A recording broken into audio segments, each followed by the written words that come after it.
Walang trabahong madali. Wala kang karapatang maliitin yung trabaho ng iba. Yung iba sasabihin, gwardiya lang naman yan, rider lang naman yan, construction worker lang naman yan, gasoline boy lang naman yan, fast food crew worker lang naman yan. Pucha, nagkaroon lang tayo ng maganda-gandang klase ng trabaho. Akala na natin kung sino na tayong entitled sa mundong to. Minamaliit natin yung mga taong mas mabababa yung sakin. Pagkakaalam ko kasi, wala kang karapatang maliitin o matahin yung trabaho ng iba hanggat nagtatrabaho sila ng marangal. Walang trabahong madaling. Lahat nagdadaan sa hirap. Lahat nagsasakripisyo. Kaya kung iniisip mong porket maganda-ganda yung trabaho mo, malaki-laki yung sinasahod mo, mamaliitin mo na yung mga trabaho ng mga taong nagtatrabaho na mas maliit yung sahod sa'yo. Mag-isip-isip ka.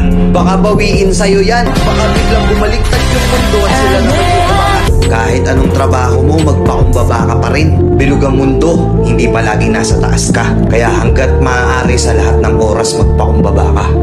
Diba?